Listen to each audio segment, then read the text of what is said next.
Hey guys, I'm Kent and welcome to my channel. So today I thought I'd talk about tires for the Honda Grom and the Honda Monkey. I've gone through a lot of different tires on these mini bikes, and I had some misconceptions when I first put on a different set of tires when I bought my first Grom. So I thought I would talk about some of the lessons learned that I've had, and I'm actually changing the tires up on the Repsol themed Grom where I'm running the Michelin Power Pure tires. They only have a couple of thousand miles on them, but I'll explain why I'm getting rid of them and replacing them with these Kenda KD1 tires that look pretty cool. You can see the tread pattern here. When I first picked up the Grom, and I think if you go in any of the forums, everybody complains about how terrible the V-rubber tires are, and a lot of people, myself included, figured that was one of the first things that I needed to change on the bike. I probably didn't put 20 miles on those before.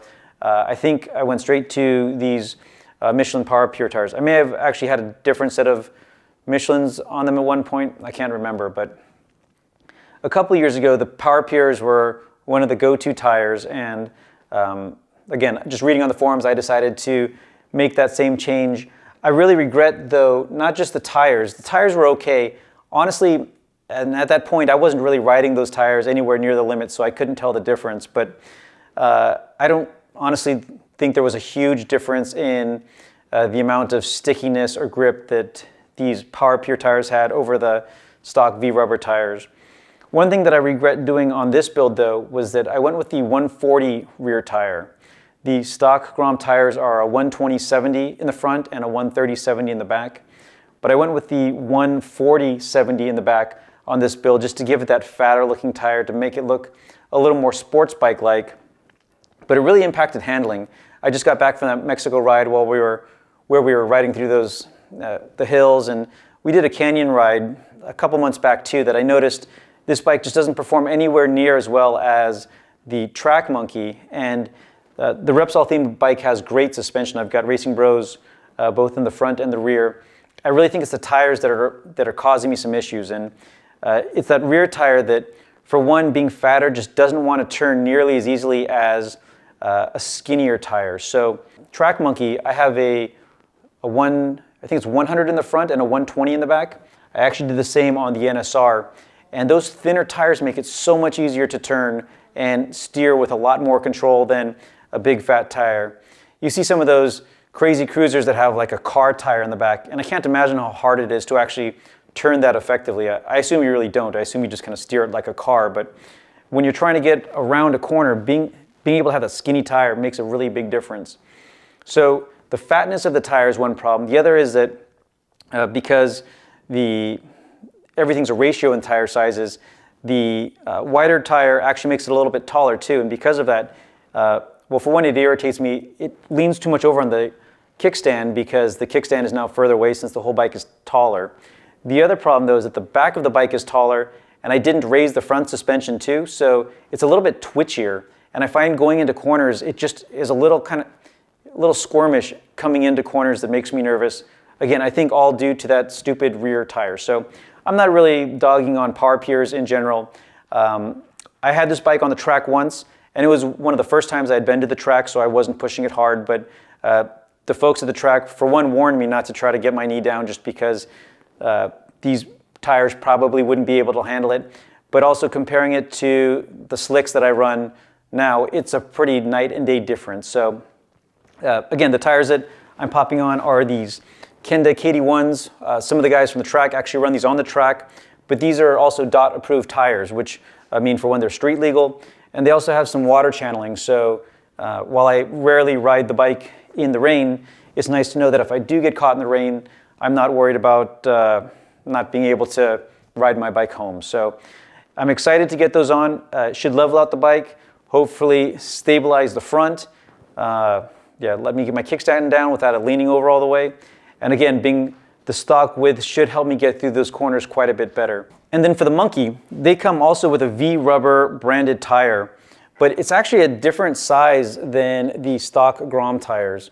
So these are 120 in the front, 130 in the rear, but the height of both of these are 80, so it has a cooler look in my opinion. It looks a little more off-road, and while I've turned the Monkey into a track bike, I'm keeping these because honestly, when I rode around on this tire, and I don't know, probably only put a few hundred miles on it, It rode just fine, and since it was taller, it looked really cool.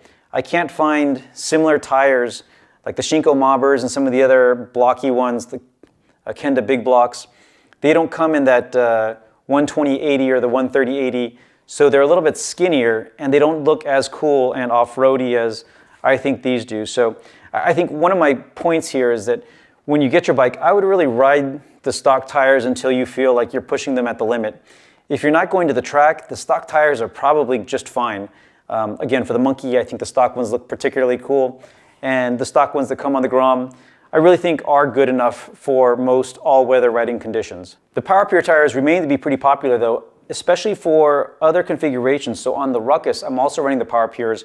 I'm running a 110 width, like a skinny one in the front, and I'm running the same 140 width, actually the exact same one I have on the Grom on the back. It's just on the Ruckus with that 8-inch rim, it's stretched out, so it looks like an entirely different tire. They're seemingly harder to find these days though. I don't know if they're discontinued or being discontinued, but when I was buying them for the Ruckus, it was hard to find, and just a quick search now, there seems to be quite a few out of stock. I don't know if that's just a supply chain thing or if they're being phased out, but again, the KD1 is a great balance between a sticky track-capable tire and one that's DOT approved.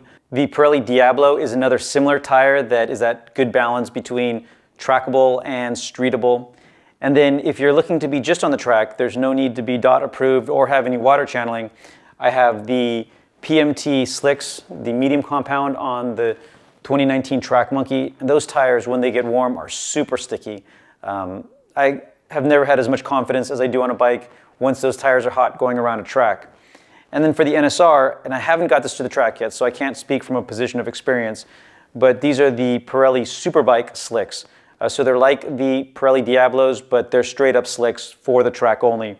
And I've heard great things about them. Some of the other guys at the track run them, but really excited to get that on the track and feel them out. But both the Pirelli Superbikes and the PMT slicks are some of the go-tos for the mini moto track bike tire setups.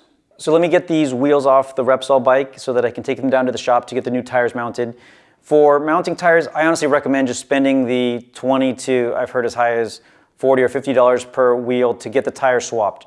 There's ways, and you can watch the different YouTube videos of people using zip ties and all kinds of crazy contraptions that I've done before, and I've been somewhat successful, but it literally has taken me hours to do. I'm sure I'm not great at it, but it's way more effort than I want to spend on swapping a tire. Plus, even using my best efforts to not scratch the rim, when I did it, I put a few nicks in the rim, and for these orange powder-coated wheels, I don't want to have any mistakes, so I really recommend just taking it to a tire shop. Those big name brands, the big shops are going to charge you more than if you can find a smaller shop. I think my guy charges like $20 or $25 per wheel, so it's completely worth it for me. Back from the motorcycle shop, and I also gave the bike a bath because it was pretty dirty from our trip down south, but you can see here that the profile of the KD1, or specifically the 130 width, is quite a bit narrower than the 140 tire that I had previously. But again, I'm expecting to see a big increase in cornering performance, and you can see from the fact that the tire is brand new that I don't have any miles on it yet, but I will do a review after I get some more time on the bike. But I like the way that it looks. I think the tread pattern looks really cool. And again, this change more is for the rideability and performance than the look.